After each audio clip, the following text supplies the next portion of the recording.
It was raining that morning. Not the kind of soft, nostalgic drizzle you'd find in a movie, but cold, harsh sheets of water that slapped against the windshield as I parked in front of Whitlow and Granger law offices. I sat in the car for a moment, watching the wiper struggle to keep up, my fingers clenched tight around the steering wheel. I hadn't expected the day to feel like this, like a funeral inside a courtroom. But that's exactly what it was. The death of Evelyn Whittaker, my mother-in-law, had hit me harder than I could admit. Even though she'd been sick for a while, even though the calls had become less frequent toward the end, some foolish part of me believed she'd still be here when I needed her most. She wasn't my mother by blood, but in many ways, she had been more of a mother to me than my own ever was. The official letter had come just 2 days after her passing, summoning me to the reading of her will. I wasn't sure why I was included. I had no expectations. Evelyn was generous, yes, but this wasn't about money. I came because I owed it to her, and because part of me needed closure. I stepped out into the storm, my heels clicking across the wet sidewalk, the black dress I wore clinging uncomfortably to my skin. The building loomed ahead, gray stone and glass reflecting the gloom of the sky. But just as I reached the stairs leading up to the firm, I froze. He was there, Miles, my husband. He stood under the awning, dry and polished in his tailored navy suit, his tie the same shade of arrogance he always wore like armor. But he wasn't alone. Standing beside him, smiling with that painted, perfect mouth, was Tessa Clay, younger than me by a decade and proud of it. Her makeup was flawless, despite the rain, and in her arms she held a bundled newborn, cradled like a trophy. My stomach twisted. I had suspected. Of course I had. The late-night calls, the sudden business trips, the scent of someone else's perfume clinging to his collar. But knowing is different from seeing. And seeing them together, whole, complete, felt like being hit square in the chest with a blunt object. Miles saw me. He didn't flinch, just tightened his jaw and gave me that familiar look. Half pity, half disdain. Tessa looked me up and down like I was an inconvenience, like I had no right to be there. She shifted the baby in her arms and whispered something to him, laughing softly. I wanted to leave. God, I wanted to turn around and vanish into that rain, never to see either of them again. But something rooted me there. Maybe pride, maybe spite, maybe the ghost of Evelyn standing somewhere behind me, urging me not to run. So I straightened my back and climbed the stairs. Neither of them moved to greet me. They stepped aside just enough to let me pass. I kept my eyes forward and walked into the building like I still belonged in their world. Inside, the office smelled like old wood and expensive paper. A tall man with a clipboard nodded politely and led us to a conference room. The walls were lined with dark bookshelves, the windows blurred with rain. Miles and Tessa took seats across from me, whispering to each other behind tight smiles. I sat alone. The only sound was the ticking of a vintage wall clock and the faint rustle of paper as the lawyer, Mr. Wallace Granger, entered the room, holding a thick brown folder. He cleared his throat and looked at us with calm, unreadable eyes. "We're here today to read the last will and testament of Mrs. Evelyn Whittaker," he began, his voice steady, almost gentle. "Present are her son, Mr. Miles Whittaker, and his companion, Ms. Tessa Clay, as well as Mrs. Marianne Foster." My heart jumped at the sound of my name. I hadn't realized how much I needed to hear it said aloud, needed to be acknowledged. Mr. Granger continued, opening the folder slowly. "Before we begin, I'd like to inform you that Mrs. Whittaker also left a personal letter, which will be read at the conclusion of the official statement." The room went still. Tessa crossed her legs. Miles folded his arms. I sat motionless, hands clenched in my lap, bracing for the truth Evelyn had left behind, whatever it might be. The last time I had seen Evelyn alive, she was sitting in her sunroom wrapped in a pale shawl, a cup of chamomile tea trembling slightly in her hands. She'd looked smaller than I remembered, frilier, but when she spoke, her voice still carried that quiet certainty I had come to rely on over the years. That day, she reached over, took my hand, and said, "You're stronger than you think, Marianne. Don't ever let anyone make you forget that." I didn't know she was saying goodbye. When I first married Miles, Evelyn welcomed me with a warmth I hadn't expected. She was refined and private, the kind of woman who used silence as punctuation, but she never made me feel like an outsider. Not once. Maybe it was because she saw something in me, something her son never bothered to look for. Back then, Miles had been attentive, or at least he played the part well. We were the polished couple at every gala, the smiling faces in every holiday card. But behind closed doors, I was invisible. My ideas were cute, my concerns dramatic. And when I started asking questions about his late nights and phone calls from clients, he stopped even pretending to care. Tessa Clay wasn't a surprise. Women like her rarely are. Bright lipstick, louder laugh, always touching his arm like she owned it. I had seen them together once, accidentally at a charity event Evelyn was hosting. They didn't see me.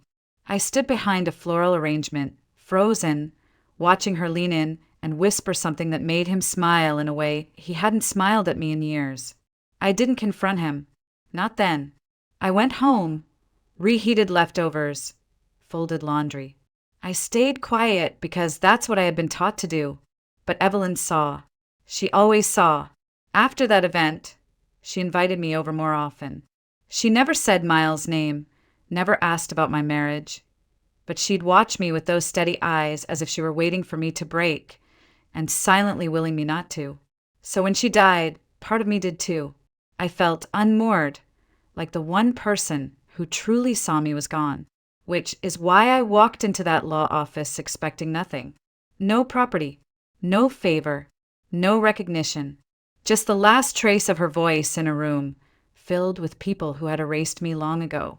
And now here I was, sitting across from my husband and his mistress, his new family, while Evelyn's lawyer flipped through pages that would soon shatter their carefully curated delusion. They thought I would fade. Miles hadn't spoken a word since we entered the room, but he didn't need to. His silence was deliberate, dismissive. His posture screamed control. And yet the veins on his hands told a different story, twitching every time Mr. Granger turned a page. Tessa was less subtle. She shifted constantly, eyes darting toward the manila folder like it was a time bomb. She bounced the baby in her lap, though he was fast asleep, more for effect than comfort. Every once in a while, she'd glance at me and smirk like she had already won. They both had rehearsed this moment, I could tell. In their minds, Evelyn had left everything to her only son, the heir, the name bearer, the perfect reflection of legacy. And I would be offered a polite condolence, maybe a modest check, and a note thanking me for my support. But I hadn't come for money. I had come for the truth. Mr. Granger cleared his throat again and began reading aloud the legal language that somehow always sounds sterile, even when it carries the weight of a lifetime. I, Evelyn Whitaker, being of sound mind and full capacity, do hereby declare this to be my final will and testament. The inventory began, each asset more shocking than the last. A fully paid home in the historic district of Savannah, a lakefront cottage near Blue Ridge, 2 investment accounts, stocks, heirloom jewelry, even a vintage Steinway piano that once belonged to her grandmother. Tessa leaned forward, lips parted slightly. Then came the pause, that long, deliberate pause that made the room hold its breath. All aforementioned assets, Mr. Granger continued, are bequeathed to Mrs. Marianne Foster. The sound of paper shifting, the creak of Miles' chair. Silence. I blinked. My ears rang. I thought maybe I had misheard. But no. There it was, printed clearly on the page, now being turned slowly in the lawyer's hand. My name. Again. Tessa's mouth fell open. Miles looked like someone had just slapped him across the face. They thought I would disappear. They were wrong. For a moment, no one spoke. The words hung in the air like the final notes of a symphony, impossible to ignore, impossible to follow. I felt my heart thudding inside my chest, not with joy, not even with shock, but with disbelief. Evelyn had left everything to me. Miles shifted beside Tessa, his hands gripping the armrest so tightly I could see the whites of his knuckles.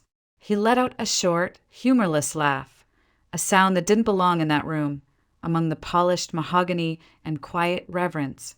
"There must be some mistake," he said, voice sharp. "That's not possible." Mr. Granger didn't even look up from the document. "There's no mistake, Mr. Whitaker. This will was finalized 6 weeks before your mother's passing. It is legally binding and properly notarized."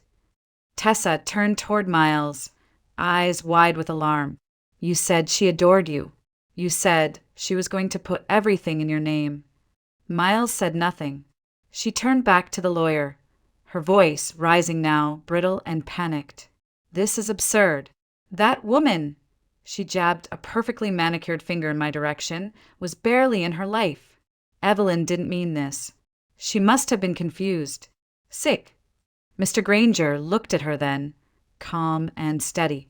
"Mrs. Whitaker was of sound mind and full capacity when this document was signed. You are free to contest it in court. Though I must inform you, the chances of overturning a notarized will of this nature are, frankly, negligible."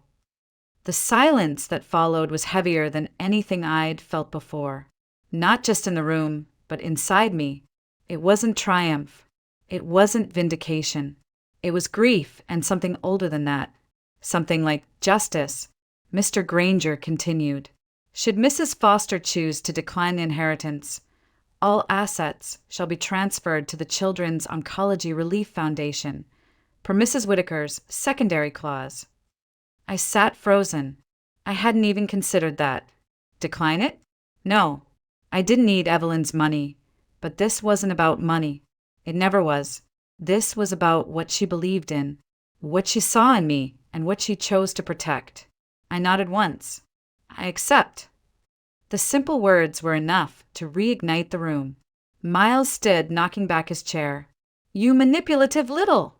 He stopped himself, eyes darting to Mr. Granger, who remained entirely unfazed. "My mother would never have done this. She loved me." I looked at him then, really looked. At the man who used to share my bed. At the man who had once held my hand in church, smiled for Christmas cards, whispered promises into my hair, all while building a life with someone else behind my back. "She loved who you used to be," I said quietly. Tessa scoffed. "Oh, please. Evelyn was old. She was probably tricked into this. Tell them, Miles. Tell them this is fraud." Miles didn't answer. Instead, Mr. Granger closed the folder and pulled out a single sealed envelope from beneath the stack. His fingers lingered on it for a moment longer than necessary. Mrs. Whitaker also left a personal letter to accompany the will. She requested that I read it aloud. He opened the envelope slowly, unfolding the letter with a kind of reverence that made my throat tighten. His voice changed when he read, softer, like even he felt the weight of the words he was about to speak. "To my dearest Marianne," my breath caught. "If you are hearing this, then I have left this world, and you are seated in a room I imagined many times.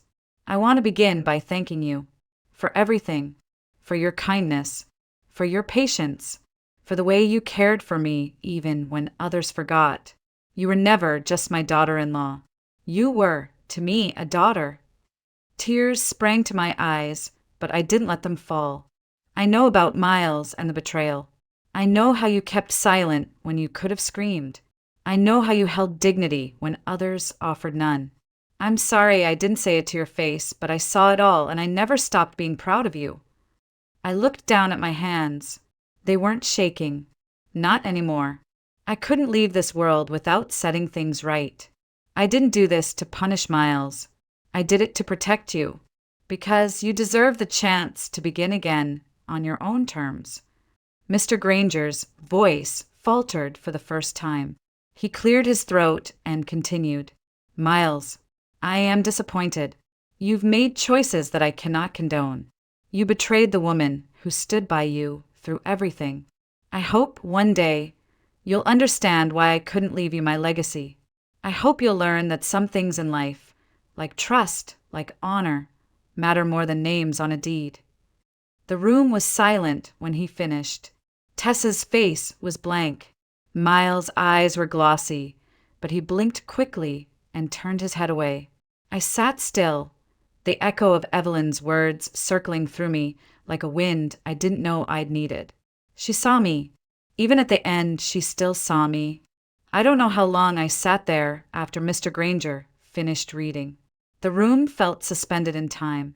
It wasn't just the words Evelyn had left behind. It was the silence that followed them. That kind of silence only comes when truth has landed, clean and irrevocable, leaving nothing more to say. Miles didn't look at me. He stared at the wall behind Mr. Granger, unmoving, like if he held still long enough the moment would pass. Tessa, on the other hand, was already unraveling. Her expression shifted from disbelief to anger, to something darker, panic. "This is insane," she snapped, her voice brittle. She knew about us and still gave everything to her? What kind of mother does that? I turned to her slowly, a mother who knew exactly who her son had become. That stopped her. Mr. Granger remained composed, though his fingers lightly tapped the envelope he had just returned to the folder. "As I stated earlier, you are free to challenge the contents of the will through legal proceedings," he said quietly, "though I would advise that such action may not be in your best interest." Tessa's jaw clenched. She looked to Miles, waiting for him to explode, to shout, to lead some charge of righteous fury, but he didn't. He just sat there, shoulders hunched, mouth slightly parted like he was still trying to process the fact that his mother, the woman he thought he controlled, had chosen me instead. And maybe that's what broke him. Not the money, not the properties, but the fact that she had seen him and rejected what she saw. Tessa stood abruptly, cradling the baby tighter than necessary. "This is humiliating," she hissed. "You said she would leave everything to you. You said we'd be fine. You lied." She turned on her heel and made for the door, her heels clicking like gunshots against the hardwood floor. Before leaving, she paused and looked back. "You're not the man I thought you were, Miles. You're just another broken promise." And then she was gone. Miles didn't follow. He didn't speak. He just stared at the closed door, as if it had taken his last remaining breath with it. I don't know what made me look at him then. Maybe habit, maybe pity. He had once been my husband. I had once loved him. And in that moment, as he sat there alone, shoulders curled inward like a child who had lost his way, I felt something stir. Not forgiveness, not yet, but a shift, a quiet acknowledgement that the man sitting across from me wasn't just cruel, he was crumbling. He turned to me slowly, and for the first time since I walked into that room, our eyes met. "Marianne," he whispered. I waited. He stood up, and for a moment I thought he might try to leave too. But instead he walked toward me, stopping just a few feet away. His voice was rough when he finally spoke. "Please, just talk to me." I said nothing. "I know I don't deserve anything from you," he continued, almost choking on the words. "But I need you to understand. I never meant for it to end this way. I didn't think she would do this." "You mean choose me?" I asked. He nodded, ashamed. Yes. There it was. The truth he had never said out loud. That all this time, deep down, he had counted on Evelyn to stay loyal to him, to the bloodline, to the image.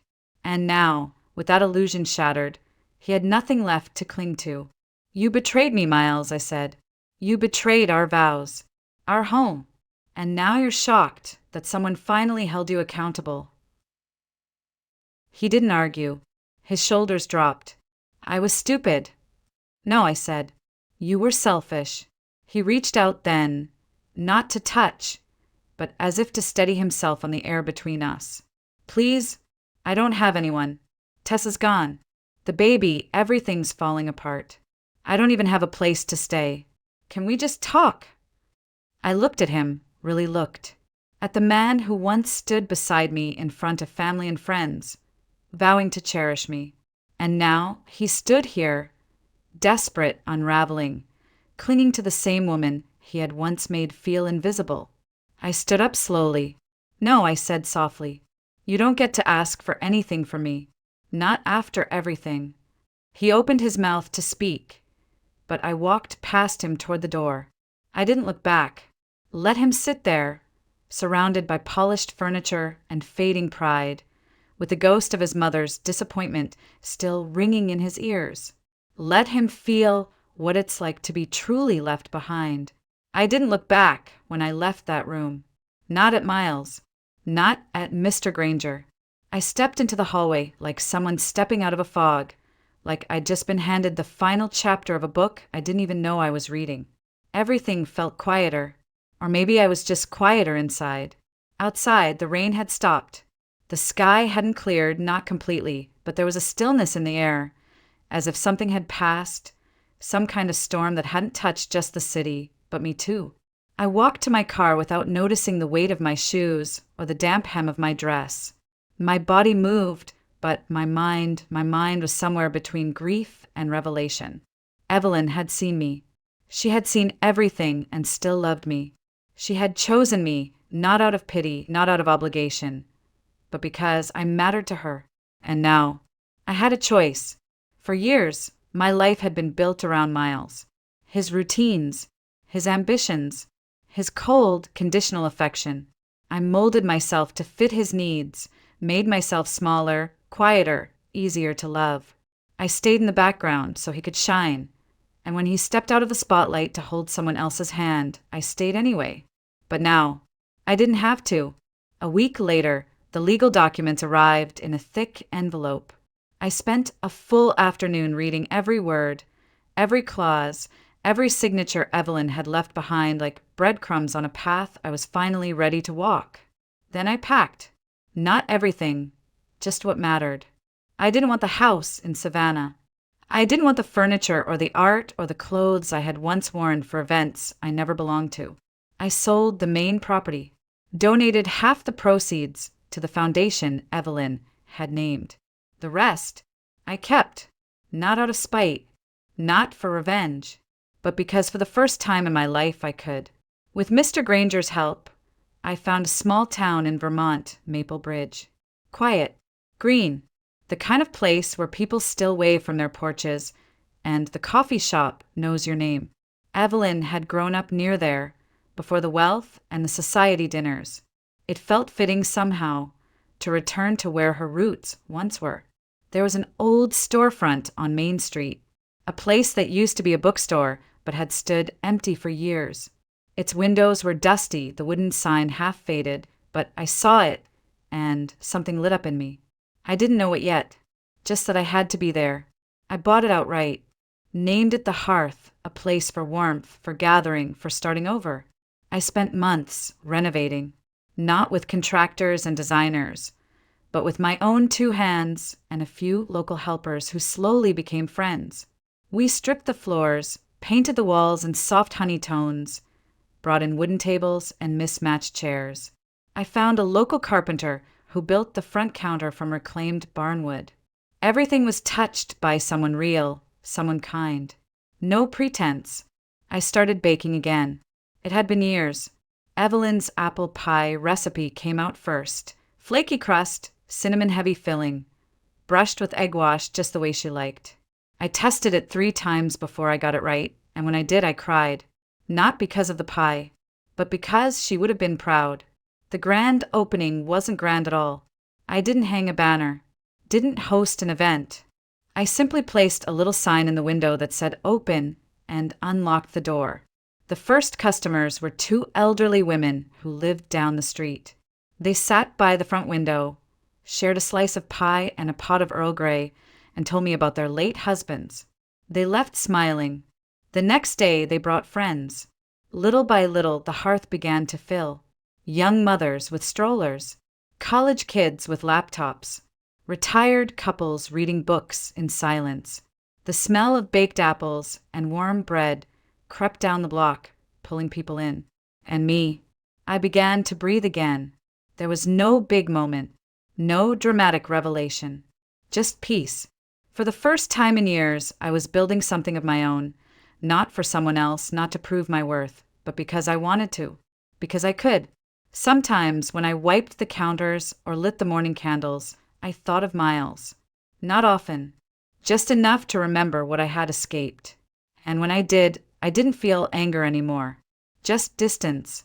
He belonged to another life, another version of me I had already buried. The Hearth became more than a café. It became a part of me. I didn't plan for it to feel like home, but somehow each little thing I touched, the mugs I handpicked from the thrift shop, the old radio that played jazz in the mornings, the yellow curtains that filtered soft light through the front windows, made it mine. Some evenings after closing, I would sit at the corner table with a cup of chamomile and just breathe, the same way Evelyn once did. I'd listen to the echo of empty chairs, to the hum of the refrigerator in the back, and feel something close to wholeness. Not happiness exactly, but peace. And that was enough. I never put up photos of the past. No wedding pictures. No framed smiles of a woman who once stood beside a man who never really saw her. Instead, I filled the walls with pressed flowers, handwritten quotes from favorite novels, and old postcards I found in the drawers of the abandoned bookstore. Life now was not about who I had been, but about who I was becoming. And people came, not in floods, but in a steady rhythm. I learned their names. I knew who liked honey in their tea and who needed extra whipped cream on their cocoa. A high schooler named Elise would come in after track practice and do her homework in the same seat by the fireplace. An older man named George brought his dog, Daisy, and sipped black coffee while she napped at his feet. A young woman once came in crying, mascara running down her cheeks, and I handed her a slice of pie without asking any questions. No one knew about my past. Not the truth of it. Not the lawyer's office. Not the betrayal. Not the will. To them, I was just Marianne, the woman who made great scones and remembered birthdays. And that felt like freedom. But peace, I learned, doesn't mean the past stays away forever. It was a Thursday morning when I saw him. I was wiping down the windows like I always did. Something soothing about the rhythm of the cloth against glass when I glanced up and froze. There he was, standing across the street. Miles. He looked older, not in the gray hair and wrinkles way, but in the way people look when life has chewed them up and spat them back out. His clothes were wrinkled, his shoes muddy. There was no Tessa, no baby in his arms, no arrogance left in his posture. He was just there, alone. My heart didn't race. My breath didn't catch. I just stood there, cloth in hand, and watched as he stepped off the curb and made his way to the door. I turned back toward the counter, told myself not to shake. He pushed open the door. The bell above it chimed, familiar, gentle. Several customers turned to look, then turned back to their coffees. He stood at the entrance for a moment, like he didn't quite know where to go. Then he spotted me. Our eyes met. I didn't smile. He walked slowly toward the counter. Not the confident stride I remembered, but something hesitant. Small. "Marianne," he said, voice hoarse. I didn't respond. I heard you were here. I wasn't sure, but then I saw the name on the sign. I waited. There was no part of me that felt inclined to help him through this. He looked around the room, as if trying to take it all in. "You did this?"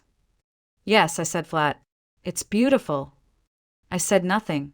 He shifted, clearly uncomfortable. "I came to say, I'm sorry, for everything." That was when the air changed. Like the temperature dropped 2 degrees, and everything slowed just enough to make the world feel heavier. "I know I don't deserve to even stand in front of you," he continued, "but not a day has gone by where I haven't regretted what I did. I lost everything, Marianne. I lost you. I lost the life we built." "No," I said. "You threw it away." He looked at me then, really looked, and I saw something in his eyes that I hadn't seen in years. Not love, not guilt, but emptiness.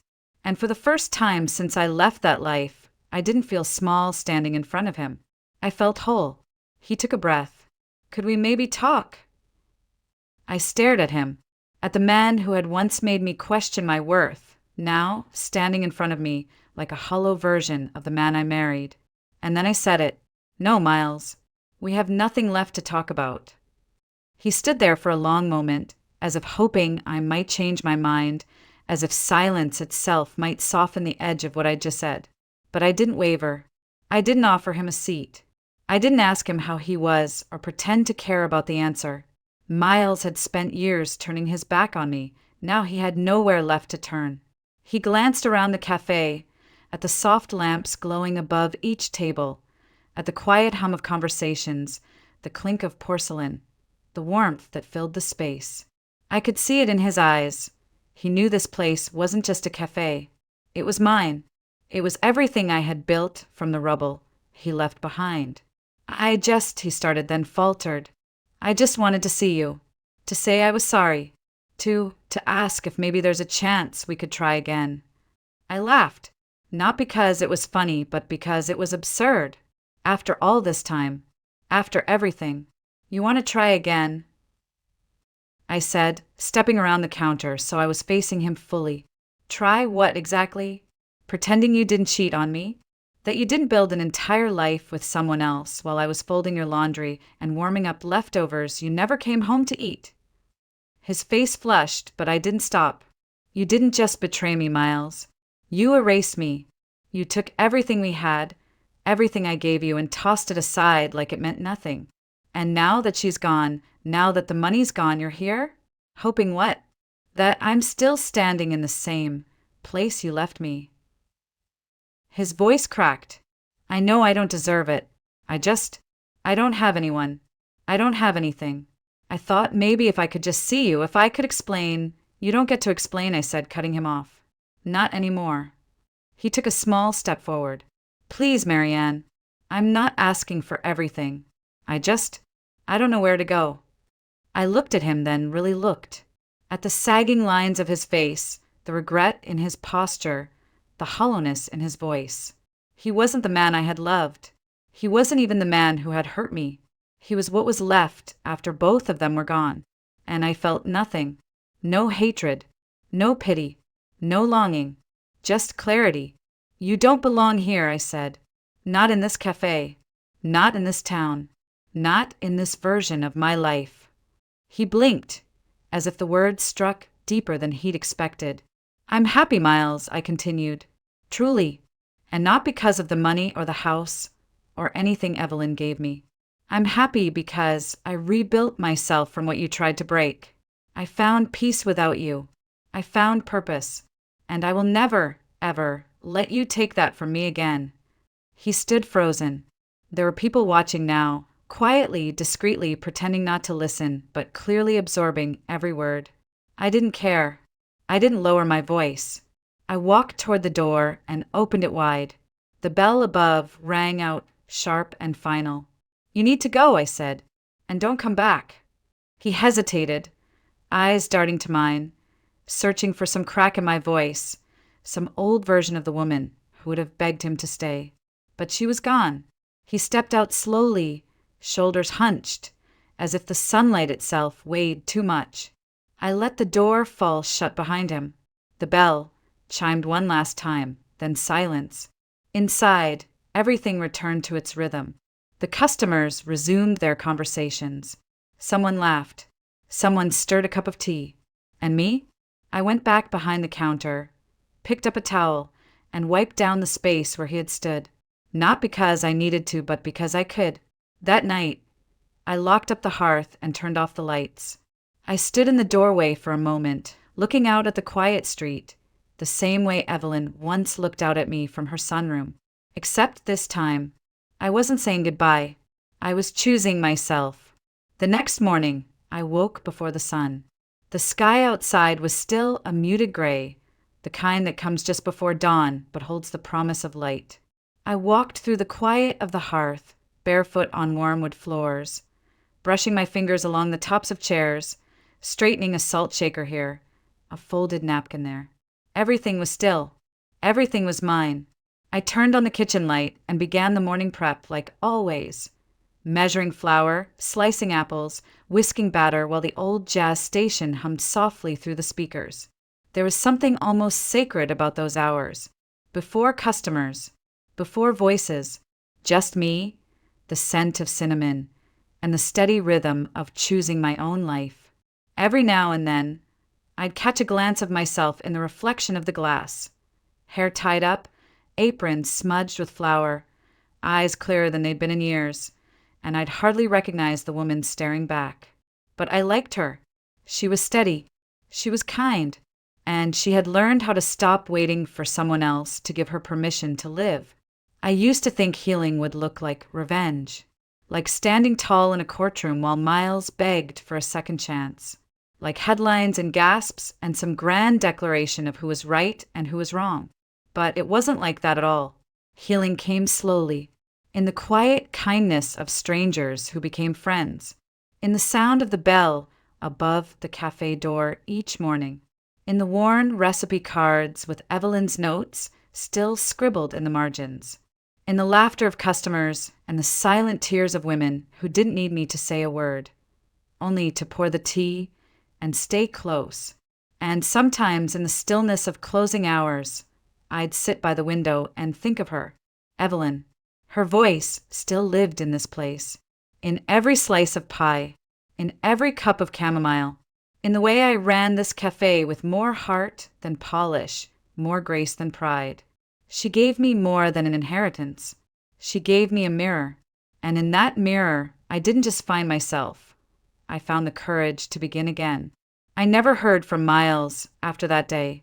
He didn't write, didn't call, didn't show up again, and I was glad.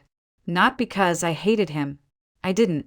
Hate takes energy I no longer have to spare. What I felt for him now was something simpler and more powerful. Closure. One afternoon, a little girl drew me a picture while her mom sipped coffee at the corner table.